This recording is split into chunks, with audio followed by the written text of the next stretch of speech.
the globe. Medical discoveries saved millions of lives. New artificial fertilizers meant we could feed more people. Population rose rapidly. But this was nothing compared with what was to come. The 1950s marked the beginning of the great acceleration. Globalization, marketing, tourism, and huge investments helped fuel enormous growth. People swarmed to cities, which became even more powerful engines of creativity. In a single lifetime, the well-being of millions has improved beyond measure. Health, wealth, security, longevity, never have so many had so much. Yet 1 billion are malnourished. In a single lifetime, we have grown into a phenomenal global force. We move more sediment and rock annually than all natural processes, such as erosion and rivers. We manage 3/4 of all land outside the ice sheets. Greenhouse gas levels this high have not been seen for over 1 million years. Temperatures are increasing. We have made a hole in the ozone layer. We are losing biodiversity. Many of the world's deltas are sinking due to damming, mining, and other causes. Sea level is rising. Ocean acidification is a real threat. We are altering Earth's natural cycles. We have entered the Anthropocene, a new geological epoch dominated by humanity. This relentless pressure on our planet risks unprecedented destabilization. But our creativity, energy, and industry offer hope. We have shaped our past. We are shaping our present. We can shape our future. You and I are part of this story. We are the first generation to realize this new responsibility. As the population grows to 9 billion, we must find a safe operating space for humanity, for the sake of future generations. Welcome to the Anthropocene.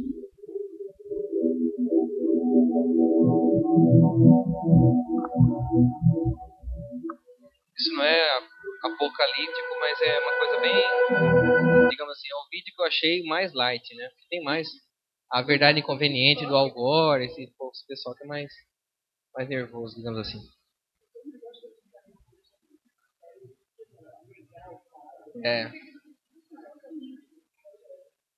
Exatamente. O problema do meio ambiente é o mesmo problema relacionado à violência da mulher. Ele é invisível.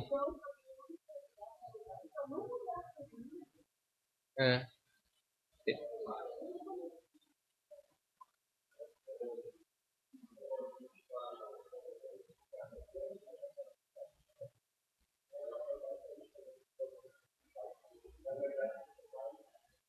São.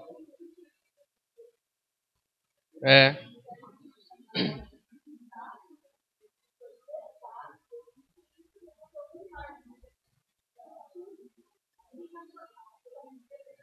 Uhum.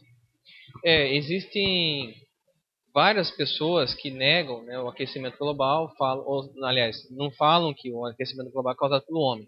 Então o antropoceno não existe.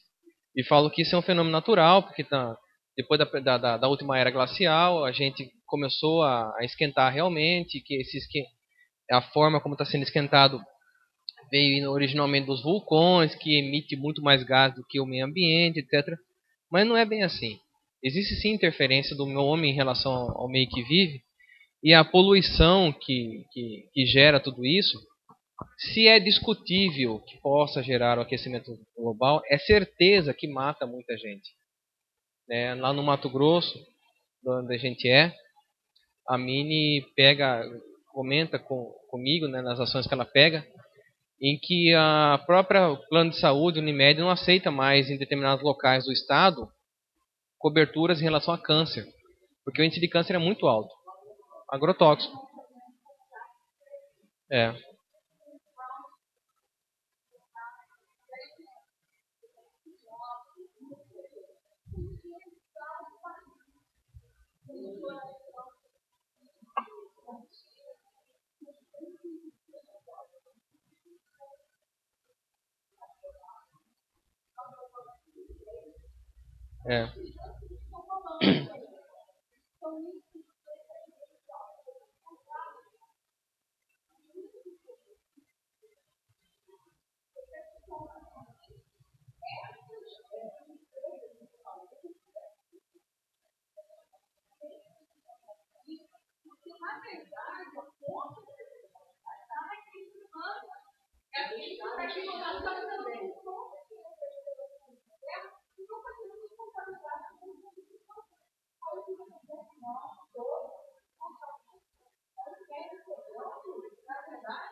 É.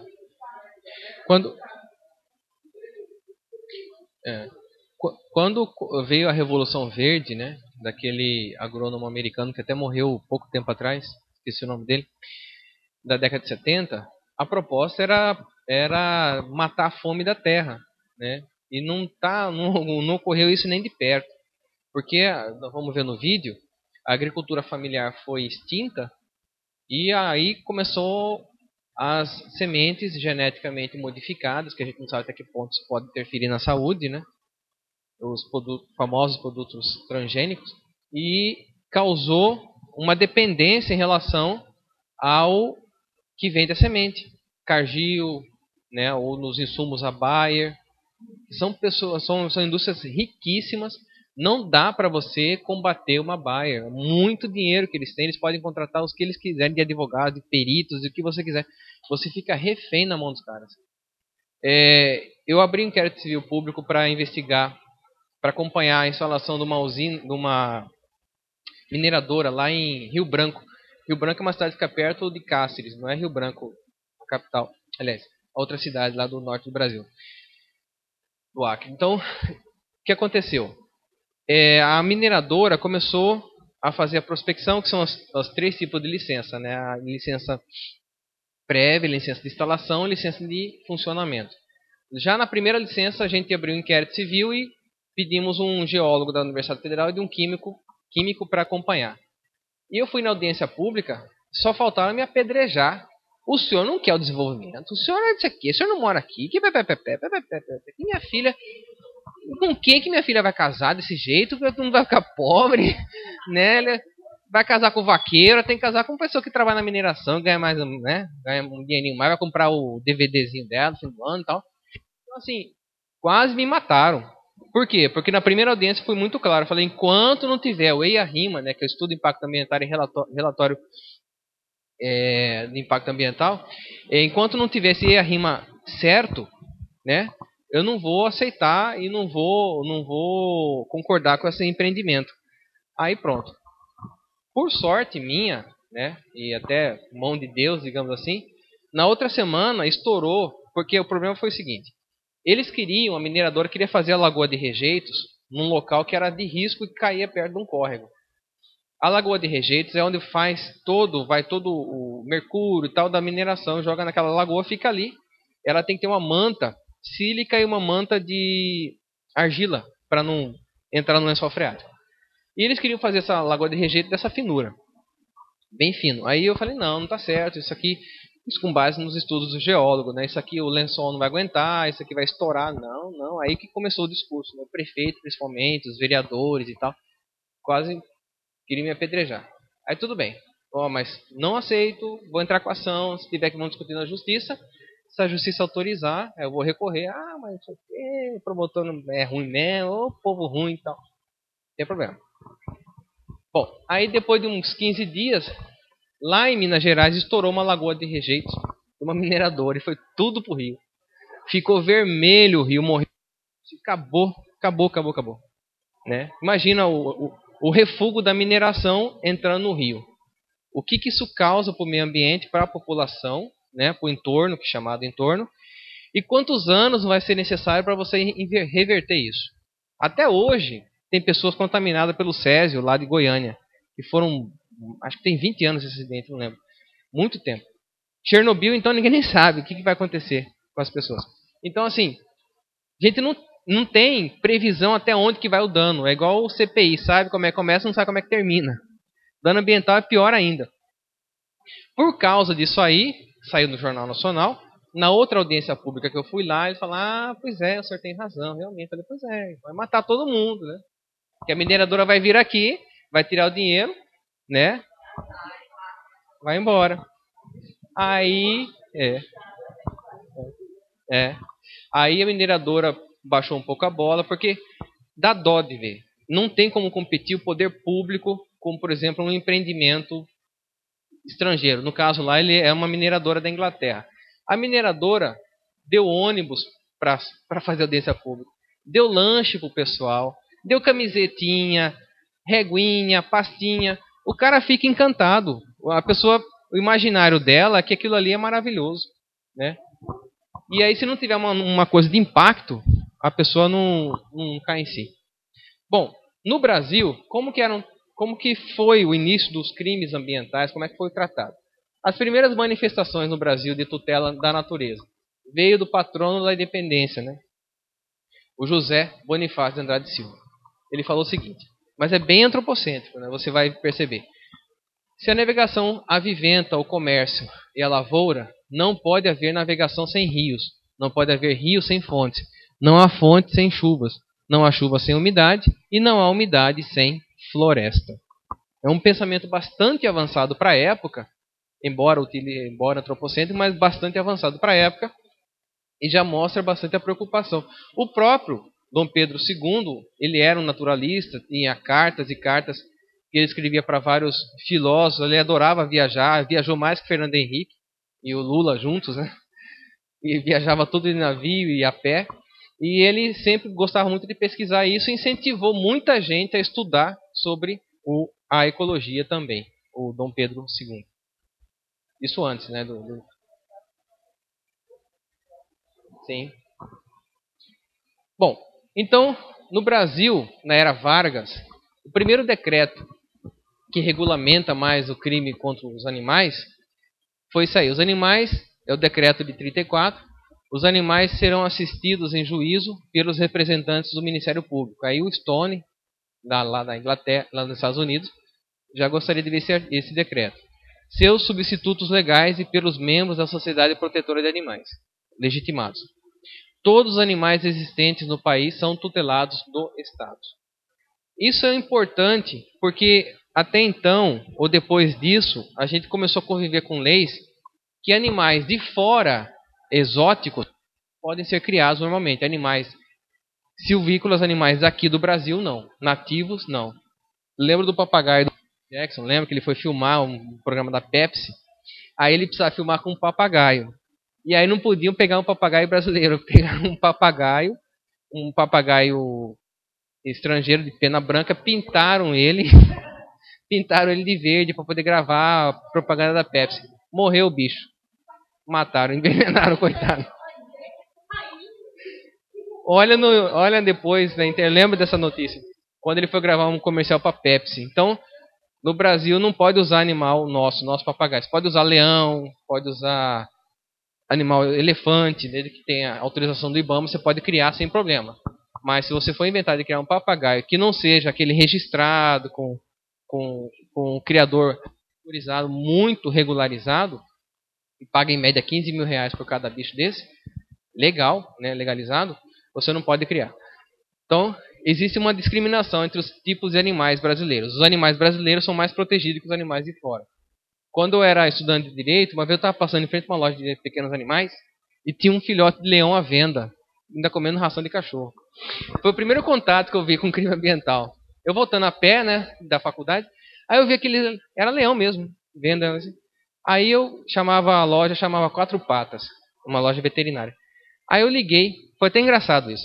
Eu liguei pro centro de zoonose e falei, não, aqui com escorpião, com cobra, com aranha, não mexemos com leão. Aí ligamos polícia florestal. Não, aqui a gente só mexe com peixe, lamalha e tal. Aí liguei para a promotoria. É até chato falar isso, mas eu liguei para a promotora lá. Falei, não, tem que ter denúncia oficial, tem que botar no papel.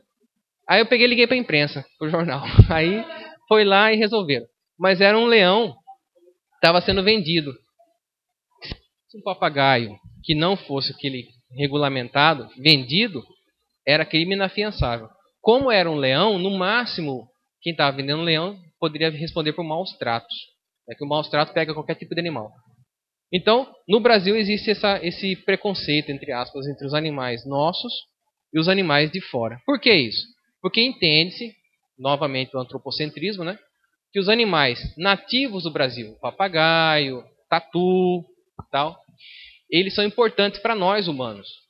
Já os animais de fora não são importantes porque são de fora. Então, para nós, a importância é menor. A palavra animal da presente lei compreende todo ser irracional. Então, lá não tem essa discriminação. Quadrúpede ou bípede, doméstico ou selvagem, exceto os daninhos. Condutas de maus tratos, no artigo 3º, sendo a primeira a praticar atos de abuso ou crueldade em qualquer animal. Isso acabou sendo preservado depois. O conceito de meio ambiente no Brasil foi... As leis, geralmente, elas não gostam de conceituar as categorias, mas no caso do meio ambiente, ela foi conceituada, que é na Lei Política Nacional do Meio Ambiente, que é a Lei 6938 de 81. Essa Política Nacional do Meio Ambiente, ela foi altamente influenciada pela pressão internacional que o Brasil sofreu depois da década de 70. Aí surgiu depois o problema de Cubatão, surgiu vários crimes ambientais que acabaram criando uma lei dessa que é excelente. Ela estrutura todo o meio ambiente no nosso Brasil. Cria o CONAMA, que é o Conselho Nacional do Meio Ambiente, oportuniza criar os conselhos estaduais do meio ambiente. Ele cria também... Intervalo? Ok. Cessa tudo que a música antiga canta. Né? Ah, tá. Não, porque se ainda mais receber da esposa, né? Tem que ficar quieto, né? É assim, senhora. Não, senhora, quero morrer, senhora. Isso que você vai demonstrar a cuidado que ela tem, né? Mas também, não se dobrar a uma pessoa como a Mini é impossível, né? Eu enriqueci com a Mini na minha vida. Dando um testemunho bem sincero com vocês. Ela transformou a minha vida. Isso não é à toa. Então tá. Então essa lei, ela criou esses institutos, né? E é uma lei muito boa. Eu, inclusive, agora recebi, semana passada, as resoluções todas do CONAMA, que é o Conselho Nacional do Meio Ambiente. A resolução 1 do CONAMA, ela regulamenta o inquérito civil público, por exemplo. Aliás, o EIA-RIMA, como é que tem que ser feito, que são os estudos de impacto ambiental, que necessariamente precisam ser realizados quando qualquer empreendimento impactar a natureza, né, o meio ambiente. Então, essa lei trouxe o primeiro conceito de meio ambiente, que é o conjunto de condições legais. Aí não fala do ser humano. Leis, influências, né? Leis e influências, lembra de Aristóteles, né? Interações de ordem física, química e biológica que permite ou abriga e rege a vida. Qual vida? Qualquer vida. Em todas as suas formas. Então, é um conceito absolutamente biocêntrico, ou ecocêntrico, ou não antropocêntrico. Nós vimos no slide passado. Então, esse conceito que veio das pressões internacionais, né, dos problemas ambientais internacionais, que no Brasil também estavam ocorrendo, é um conceito muito feliz sobre meio ambiente. E depois a Constituição de 88, ela coroou isso que eu vou falar daqui a pouquinho. Tá? Então, vamos fazer intervalo.